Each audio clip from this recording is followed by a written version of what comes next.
Son especialmente peligrosos porque pueden provocar que el cerebro se mueva dentro del cráneo y se inflame o sangre. Para fines de primeros auxilios, simplemente dividiremos los golpes en la cabeza en leves y graves, pues solo un especialista puede determinar correctamente la magnitud de los daños. Los traumatismos cráneoencefálicos son la principal causa de retraso mental, epilepsia o incapacidad física en las personas menores de 15 años. Síntomas. Si el golpe es leve, puede ser asintomático o causar dolor de cabeza, hematoma o moretón, laceración o abrasión del cuero cabelludo. Si el golpe es grave, se pueden presentar cualquiera de los siguientes síntomas: disminución progresiva de la conciencia o inconsciencia, dolor de cabeza en aumento, vómito, somnolencia, visión doble o borrosa, pérdida en la memoria, cambios en las pupilas, lesiones faciales graves, cuello rígido, signos de fracturas, convulsiones, incapacidad de mover una o más extremidades. Cuando alguien se ha caído de una superficie o de una escalera, lo primero que hay que hacer es valorar su estado de conciencia. Valore por el método de ver, oír y sentir la respiración. Si la persona no está respirando, realice las maniobras de resucitación cardiopulmonar. Si el golpe no fue tan fuerte para poner en riesgo la vida, deberá de colocar el cuello de la persona de una forma recta con el fin de que no haya movimientos bruscos. Lo puede fijar con un periódico o simplemente con una superficie suave debajo de la cabeza. Tranquilice a la víctima.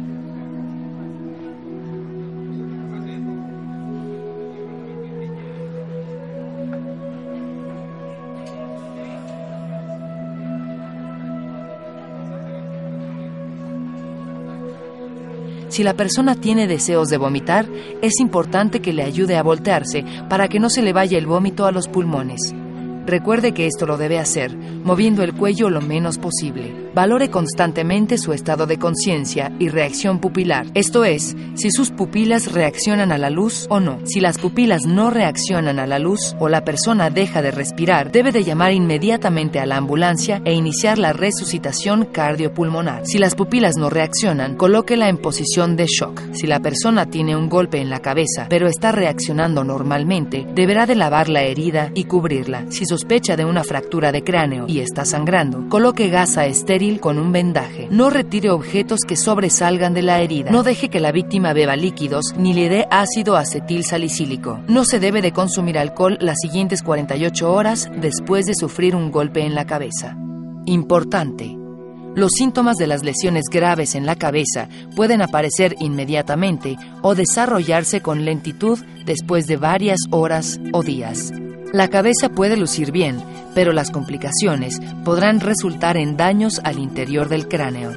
Después de un traumatismo, deberá estar pendiente de los siguientes signos de alarma: somnolencia, falta de memoria, cambio de carácter, vómito, dolor de cabeza especialmente intenso, tamaño desigual de las pupilas, pulso por debajo de los rangos normales, vista borrosa o doble, mareos o inestabilidad.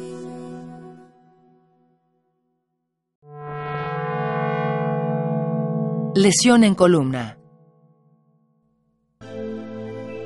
Los traumatismos en la columna vertebral pueden causar lesiones en la médula espinal, en cuyo caso se produce la desconexión de la parte afectada de la médula del resto del sistema nervioso, lo que puede suponer consecuencias graves para la víctima. Después de que una persona ha sufrido una lesión en la columna vertebral, moverla puede significar la diferencia entre la vida y la muerte. Por eso, si sospecha que alguien puede haber sufrido una lesión de este tipo, debe asumir que así fue y actuar en consecuencia. Síntomas. Los síntomas que puede presentar una persona que se ha lesionado la columna son: rigidez en el cuello, cabeza en posición inusual, debilidad muscular, dolor intenso de cabeza, cuello o espalda, pérdida del conocimiento y, en casos extremos, parálisis de las extremidades. Lo primero que debe hacer es llamar a los servicios de emergencia.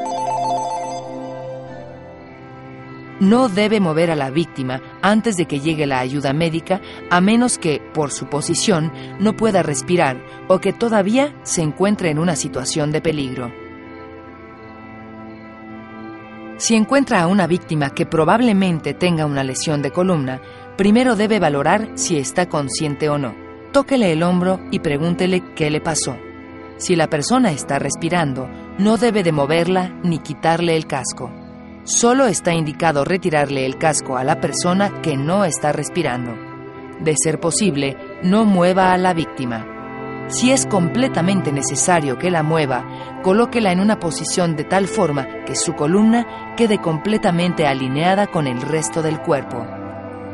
Valore constantemente su respiración y sus signos vitales.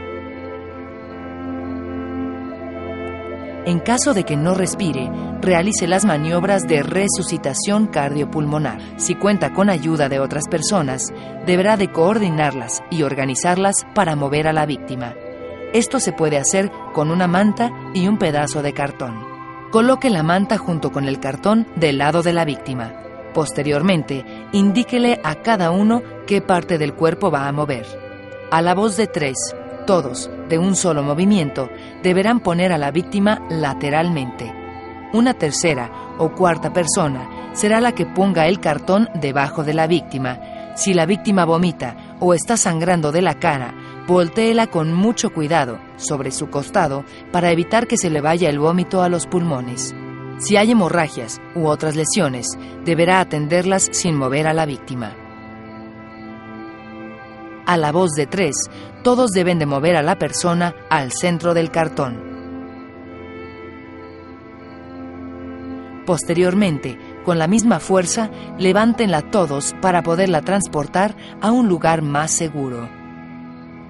Mientras llega la ayuda médica, mantenga a la persona caliente con una manta y vigile su respiración, circulación y la aparición de síntomas de shock.